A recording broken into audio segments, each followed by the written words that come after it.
अस्सलामुअलैकुम नाज़रीन, स्वागत है आपका अस्मास किचन में। ईद स्पेशल पर आज हम बनाने वाले हैं शीर खुरमा। तो चलिए शुरू करते हैं इसे बनाना। इसे बनाने के लिए 1 लीटर हमने दूध लिया, 50 ग्राम बारीक बारीक सिवई को हमने 2 टेबल स्पून घी में 2 से 3 मिनट भून लिया है।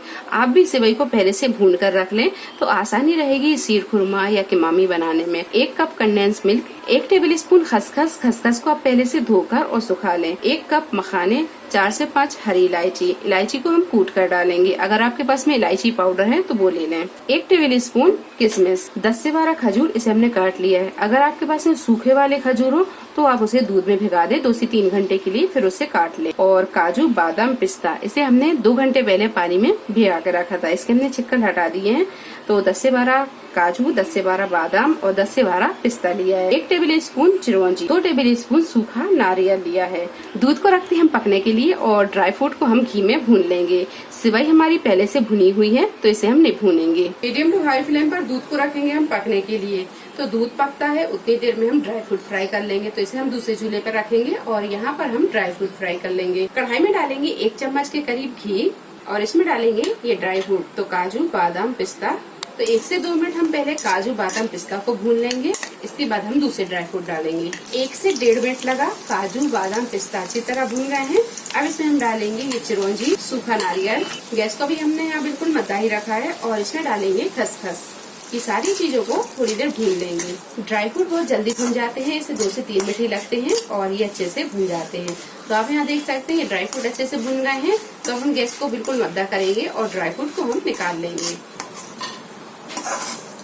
अब इसमें डालेंगे ये किशमिश जब इस तरह फूल जाए तो समझिए कि किशमिश अच्छे से फ्राई हो गई है। अब इसमें हम डालेंगे ये खजूर और खजूर डालकर हम कुछ सेकंड ही इसे भूनेंगे और इसके बाद हम इसे निकाल लेंगे। चलिए तो इन दोनों चीजों को हम निकाल लेते हैं। अच्छे से फ्राई हो गए हैं। 1 चम्मच के करीब घी और डालेंगे और ये मखानों को फ्राई कर लेंगे। तो ड्राई फ्रूट आप अपने हिसाब से भी ले सकते हैं, कम ज्यादा भी कर सकते हैं। जो पसंद है आप वो ले लें, जो नहीं पसंद उसे स्किप कर दें। तो मखाने भी अच्छी तरह भून गए हैं। अब इसे भी हम निकाल लेंगे और गैस को कर देंगे हम बंद। अगर आपकी सेवई भूंजी ना हो तो आप यहाँ पर थोड़ा सा घी डालकर सेवइयों को भी भून लें। दूध को पकते हुए 12 से 15 मिनट हो गए हैं। अब इसमें हम डालेंगे ये ड्राई फ्रूट। मीडियम फ्लेम पर 7 से 8 मिनट ड्राई फ्रूट डालकर भी इसे पका लिया है। अब इसमें हम डालेंगे ये सिवई डालकर गैस की फ्लेम को हम बिल्कुल मद्दा करेंगे और मध्य फ्लेम पर सिवई को हम तब तक पकाएंगे जब तक कि अच्छी तरह कर नहीं जाती।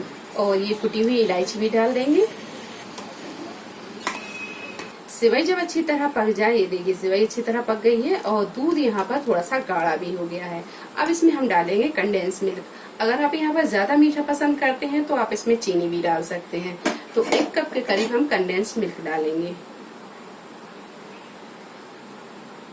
कंडेंस मिल्क डालने के बाद में इसे हम 3 से 4 मिनट ही पकाएंगे। इसके बाद हम गैस को बंद कर देंगे। तो थोड़ी देर पकाने के बाद में ये देखिए शीर खुरमा बनकर तैयार है। अब हम गैस को बंद करेंगे और इसे कर लेंगे डिश आउट। तो शीर खुरमे को आप गरम भी खा सकते हैं, आप इसे ठंडा भी खा सकते हैं। ये गरम में भी अच्छा लगता है और ठंडे में भी अच्छा लगता है। चलिए तो अब हम इसे कर लेते हैं डिश आउट।